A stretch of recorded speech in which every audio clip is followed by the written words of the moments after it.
Translation.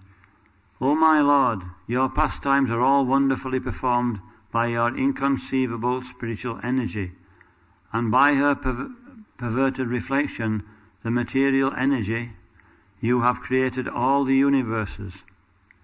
As the supersoul of all living entities, you are aware of everything, and therefore you are certainly equal toward everyone.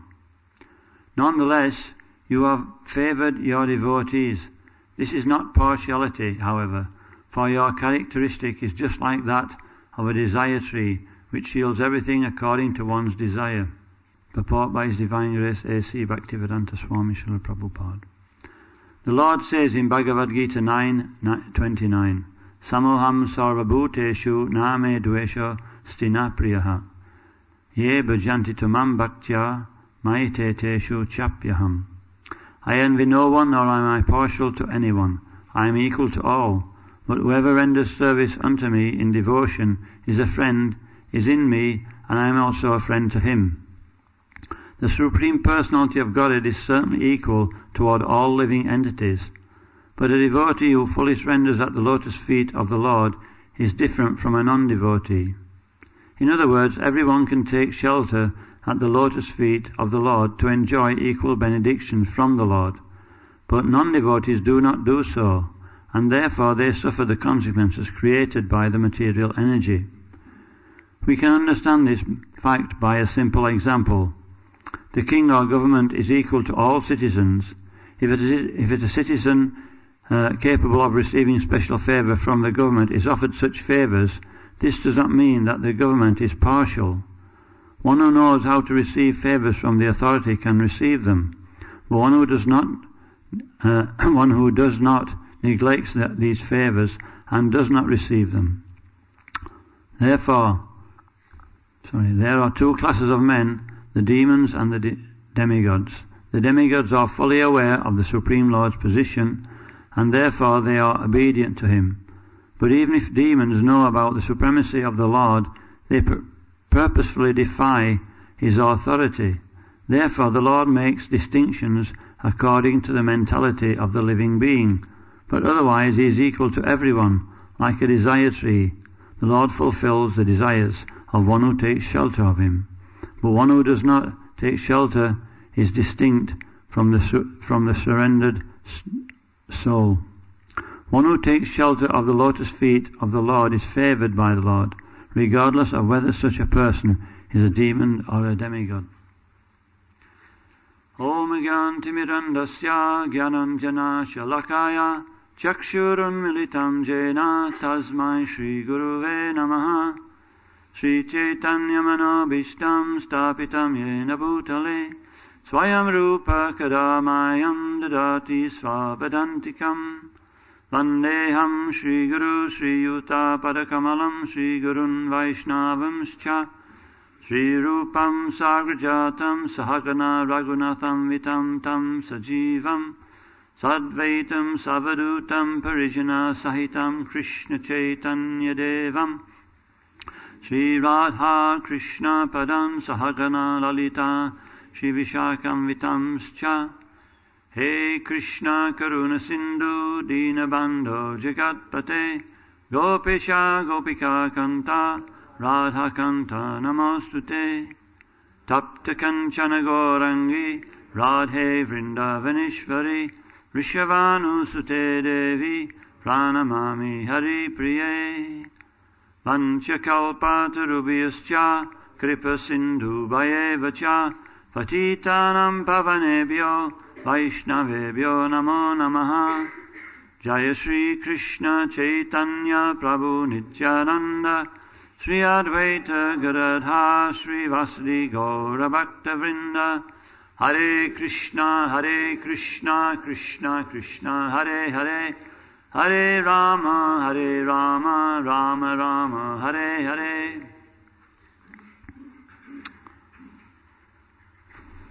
Hare Krishna. So this is being spoken by Prahlad Maharaj. He's glorifying the Lord after Bali Maharaj got such a benediction. And so he's wondering how a demon gets a benediction like that. It's showing the impartiality of the Lord. So there's two subjects here in these two verses. Well, there's quite a few subjects, but two main ones is the Lord's causeless mercy and his impartiality. So how does the Lord's causeless mercy come? Why does some people get the Lord's mercy and some don't? I mean, it's pretty much explained in the purport to this second verse, but it's also explained in the Madhurya Kadambini that the Lord is the shelter of everything. It talks about the different layers of existence in this world, from Annamaya to Anandamaya. But it says even Anandamaya is sheltered by the Supreme Personality of Godhead. And that Supreme Lord is full of all reciprocations, full of all ras. And this quality of the Lord is exhibited in the pastime in Mathura, where Krishna comes from Vrindavan and he enters the wrestling arena. And all the different people in that arena, they saw Krishna in a different way. According to their desire to see the Lord, they saw a certain aspect. The wrestlers, they saw a thunderbolt. I mean, we have to understand, how old was Krishna at that time? Hey? 8, weren't it? 8 years old. Anyway, he was young. He was very young. So, he's not even developed. But, the wrestlers, they saw him a huge adversary, like a thunderbolt. Then Kamsa, he saw the death of his life coming. And the ladies, they saw Cupid personified. The men saw the best of males. His cowherd friends, the cowherd men, they saw him as Nandanandan, the son of Nanda Maharaj. And so everything's dependent on our outlook in life. Krishna reciprocates with that. But Krishna doesn't have to reciprocate. That's the point. Is that this is his causeless nature. He's called, Swarat, in the opening verse of the Srimad Bhagavatam. That means he's completely independent. So many people in this world have some temporary independence, but it's limited. But Krishna is independent in every situation. And so also Krishna gives that benediction to his internal energy, to Bhakti Devi. Bhakti Devi is an expansion of Radharani. She's also completely independent. Because we're talking about how Bali Maharaj got the mercy of devotion.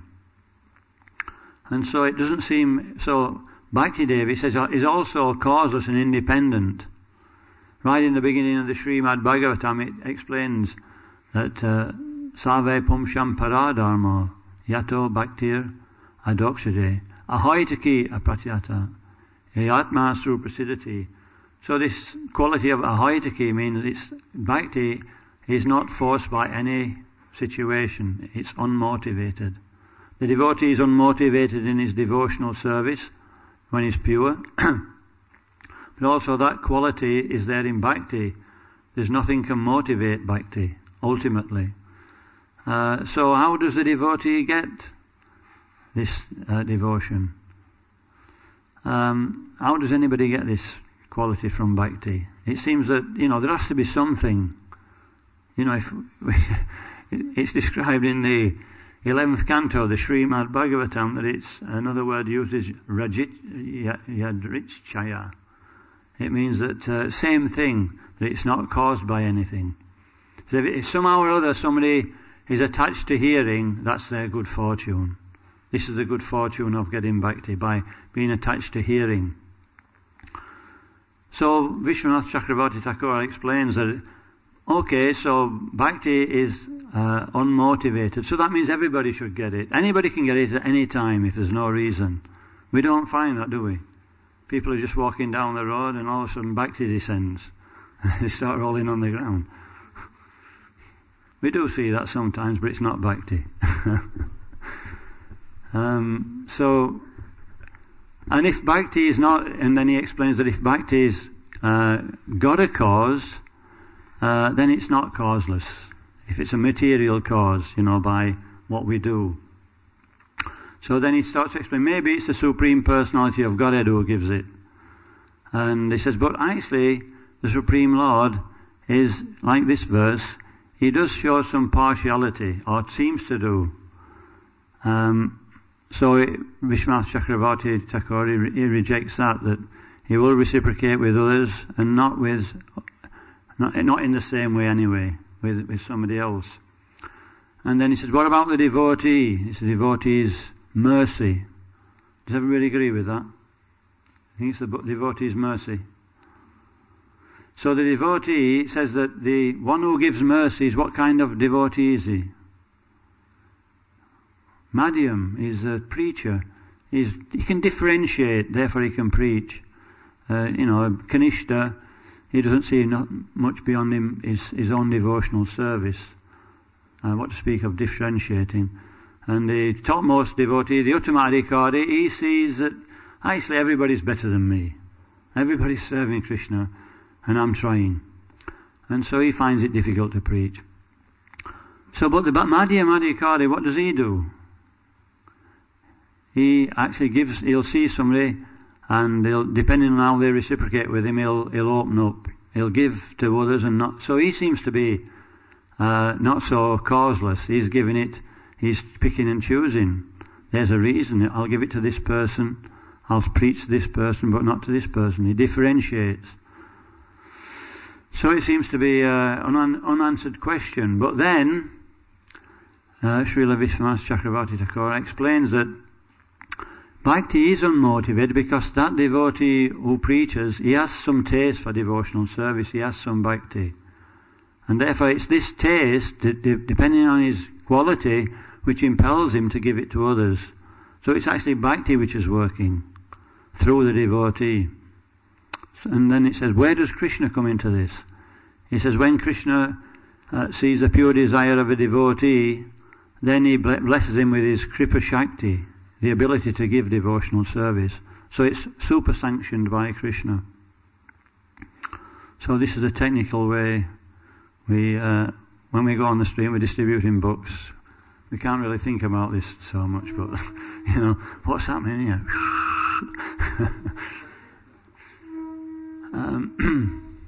Anyway, so this is a causeless mercy of the Lord coming through through Bhakti Devi. The next point here is that what should we do with that mercy?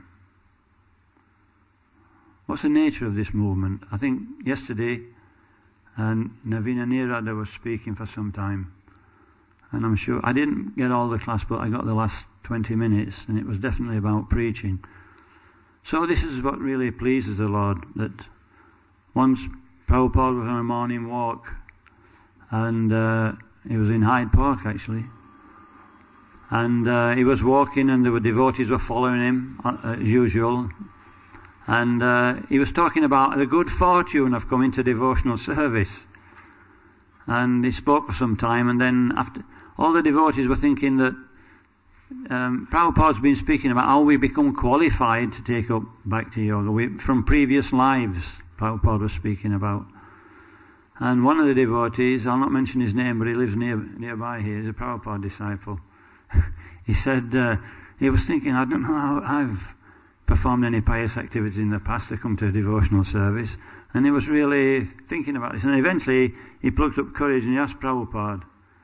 He said, Srila Prabhupada. And Prabhupada stopped and turned and says, yes. He said, you say we come to devotional service after pious activities in the past. Yes, that's true. He says, but I can't remember performing any pious activities. And Prabhupada picked his cane up and he pointed it at him. He said, no, I'm your pious activities. Now what I've done for you, you do for others. So this is the payment to the spiritual master. This is payment to Prabhupada. We can't actually pay what the Supreme Lord has given us through his representative, but we should try. And so this is our good fortune. This is our good fortune to be able to engage in giving devotional service to others. And if we do actually, there's no higher taste. Every aspect of devotional service has some rasa, some taste. But if anybody who tries to distribute Prabhupada's books or do some one-to-one preaching, front-edge preaching, then they definitely get something very special. So we spoke about causeless mercy. The other one is partiality. Is the Lord partial? Well, this verse says no. Samoham sarvabhuteshu. It's dependent on our ability to reciprocate with the Lord's offer. If one offers something to somebody and they refuse it, what can that person do? It's not the person who's at fault, it's the individual who's at fault. But sometimes people become confused that, why am I suffering? Why does this devotee seem to be enjoying all the time? And so then we get into the state of mind thinking, is Krishna really my friend? Is it really what it says in the Bhagavad Gita? So many things may go through the mind. And so this was going through the mind of Parikshit Maharaj. Not on his own consciousness, but he was trying to play the devil's advocate. And so he asked Shukadeva Goswami about this, about how the Lord seems to be partial, because this is in the 7th chapter of the Srimad Bhagavatam, right at the beginning. Because in the previous chapters he'd been explaining how the Lord was showing partiality to the demigods. And so he asked Shukadeva Goswami, and Shukadeva Goswami in that verse he starts to explain about, I say the Lord is giving mercy to everybody. He's giving it to the non-devotees also, in different ways, indirectly. When we suffer in this world, as Kadambakana Maharaj said the other day, he says it's actually the Lord's mercy to turn us away from that suffering condition. What was I saying now? I was talking about all the devotees. So, so in the first chapter of the Srimad of the 7th canto of the Srimad Bhagavatam, it starts to explain the point that the Lord reciprocates with different kinds of people. As we mentioned, the Lord reciprocated in the Mathura wrestling ring, but He's reciprocating with everybody in different ways. Like Shishupal, he was, what mood was his? What quality was he exhibiting towards the Lord? Envy. And he got liberation. Actually, he got more than that because he was one of the Jayam Vijay. But then Kamsa, fear, and it goes through the devotees like that. It says all the different relationships they have with the Lord. The yogis. It says, but the Lord reciprocates with every one of them.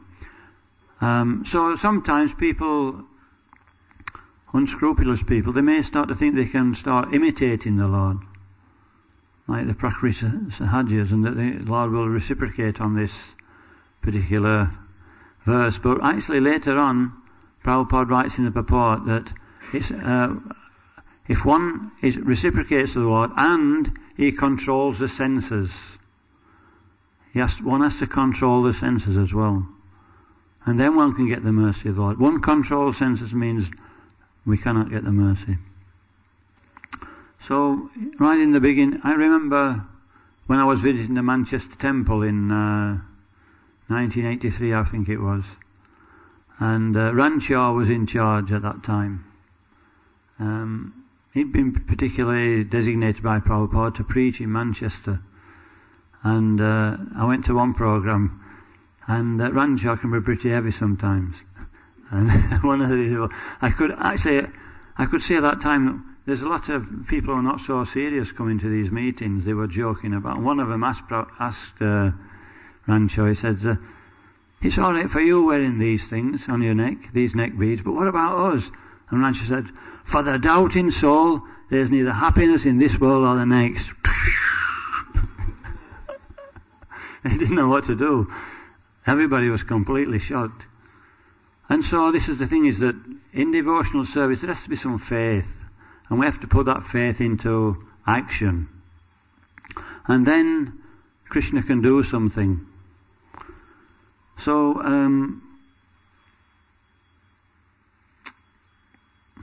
So in the Nectar of Instruction it explains about attitude. It says we should control the senses, become a Goswami. And then right at the end of the preface it says, but it's all dependent on one's attitude in controlling the senses.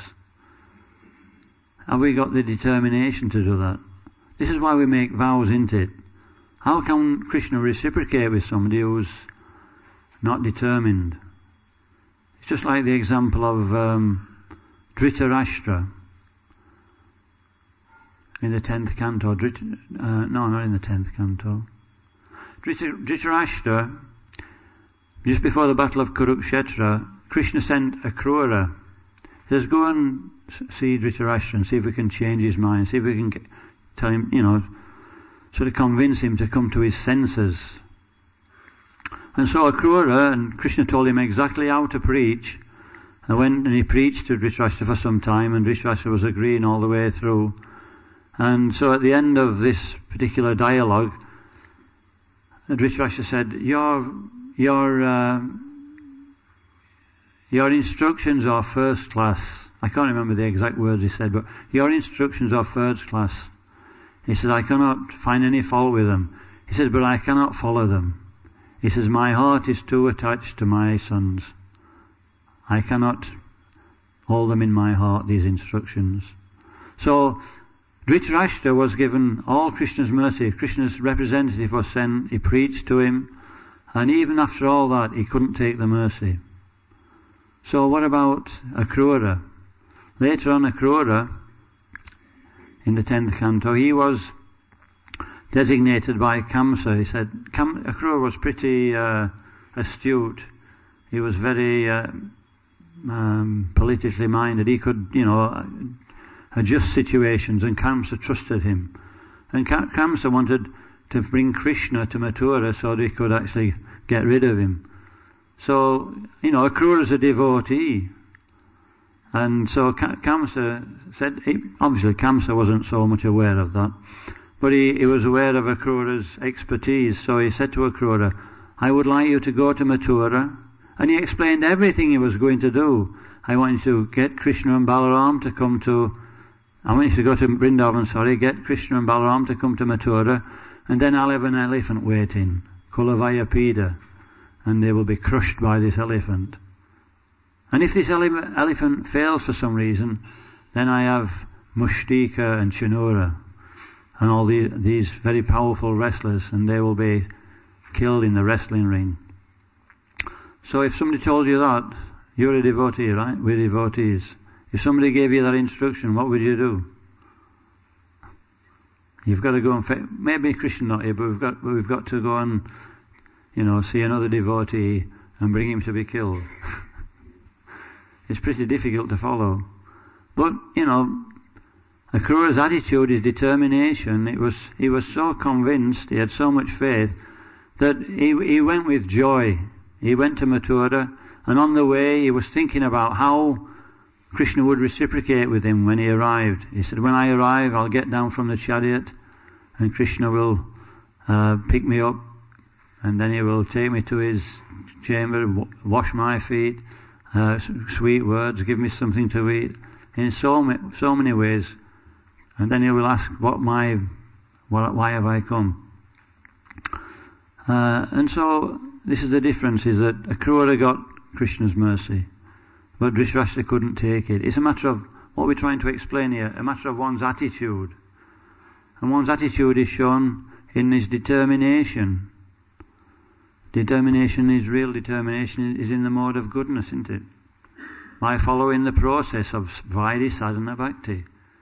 We may not be even practicing Bhakti so much in the mode of goodness. We may have ulterior motives. This is like in the mode of passion, desiring to enjoy. Or we may be practicing in the mode of ignorance. But still, if we have the determination to follow the process, this is what Krishna is interested in. He takes the essence of or the quality of the heart if we're determined. And then Krishna will gradually, by performing devotional service, these lower qualities are purified away.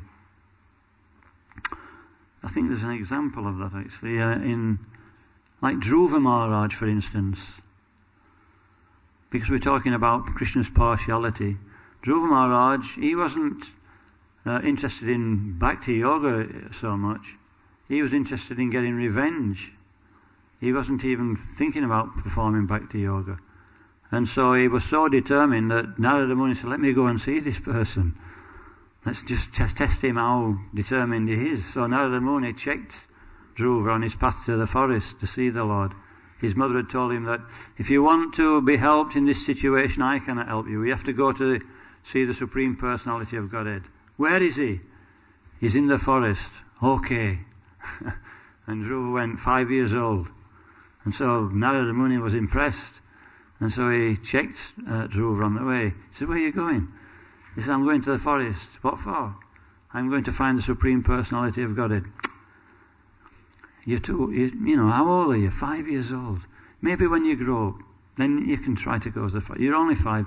Go back and just when you grow up, then you can get that benediction.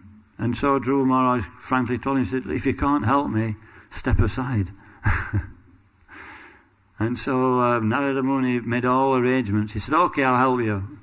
Chant this mantra very sincerely, and in a very short time you'll see the Supreme Personality of Godhead. And so this is an example of Dhruva Maharaj was wrongly motivated. And yet, because he was so determined to see the Supreme Lord, and then he got his darshan very quickly. So this is the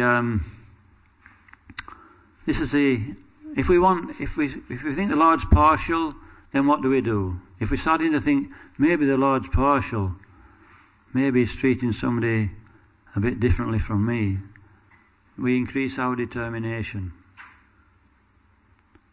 Don't become, this when we start thinking like that, our determination becomes slackened. Our association with devotees will increase that determination. And then very quickly we can get over that particular obstacle. Because the Supreme Lord why do we go through tests? And maybe like Bali Maharaj, he didn't get the result straight away. It looked like he'd been punished. He just completely surrendered, and so he was wrapped in the ropes of Nagapasha, the ropes of Varuna.